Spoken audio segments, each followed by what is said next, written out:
മാലിന്യമുക്ത നവകേരളം ഏകദിന ശില്പശാല സംഘടിപ്പിച്ചു.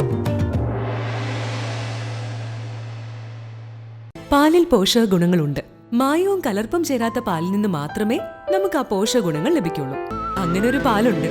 ഉയർന്ന ഗുണനിലവാരം, തികഞ്ഞ വിശ്വസ്തത. ജനതാ പാൽ. പയ്യന്നൂർ നഗരസഭ മാലിന്യമുക്തം നവകേരളം രണ്ടാം ഘട്ട ക്യാമ്പയിൻ പ്രവർത്തന പരിപാടികൾ ആസൂത്രണം ചെയ്യുന്നതിന്റെ ഭാഗമായി ഏകദിന ശില്പശാല സംഘടിപ്പിച്ചു. നഗരസഭാ ഹാളിൽ നടന്ന ശില്പശാല ചെയർപേഴ്സൺ കെ വി ലളിത ഉദ്ഘാടനം ചെയ്തു. Vice chairman P V Kunjappan അധ്യക്ഷത വഹിച്ചു. കൗൺസിലർ കെ യു രാധാകൃഷ്ണൻ ശുചിത്വ പ്രതിജ്ഞ ചൊല്ലിക്കൊടുത്തു.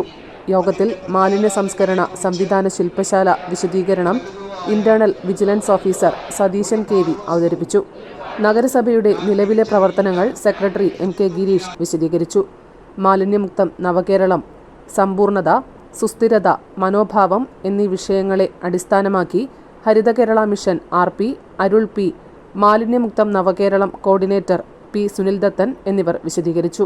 നഗരസഭയിലെ തുടർ പ്രവർത്തനങ്ങൾ public health inspector OK Shyamkrishnan വിശദീകരിച്ചു.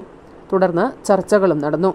C ജയ, V ബാലൻ, VV Sajitha, TP Sameera, T Viswanathan, KK Phalgunan, AV Madhusoodanan, EV Sasidharan, Soumya AR, PV Narayanan, Anoop KV എന്നിവർ സംസാരിച്ചു.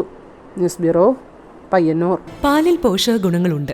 മായവും കലർപ്പും ചേരാത്ത പാലിൽ നിന്ന് മാത്രമേ നമുക്ക് ആ പോഷകഗുണങ്ങൾ ലഭിക്കുള്ളൂ. അങ്ങനെ ഒരു പാലില്ല എന്നല്ലേ ടീച്ചർ ഇന്നലെ പറഞ്ഞേ? അങ്ങനെ ഒരു പാലുണ്ട്. ജനതാ പാൽ. നാട്ടിലെ നന്മ ആഗ്രഹിക്കുന്ന ക്ഷീര കർഷകരിൽ നിന്നും സൊസൈറ്റികളിൽ നിന്നും പരിശുദ്ധി ഉറപ്പുവരുത്തി ശേഖരിച്ച പാൽ പൂർണ്ണമായും ശാസ്ത്രീയമായി സംസ്കരിച്ച് ഗുണനിലവാരം ഉറപ്പുവരുത്തി മാത്രം പാക്ക് ചെയ്ത് നമ്മുടെ കൈകളിൽ ലഭിക്കുന്ന ജനതാ പാലിലുണ്ട് പോഷകഗുണങ്ങൾ. ഉയർന്ന ഗുണനിലവാരം, തികഞ്ഞ വിശ്വസ്തത. ജനതാ പാൽ. അപ്പോ സമ്പൂർണ്ണ പരിശുദ്ധിയും പോഷകഗുണങ്ങളുമുള്ള പാലേതാണ്? ജനതാ പാൽ ഒരു ജനതാ ചാരിറ്റബിൾ സൊസൈറ്റി ഉൽപ്പന്നം.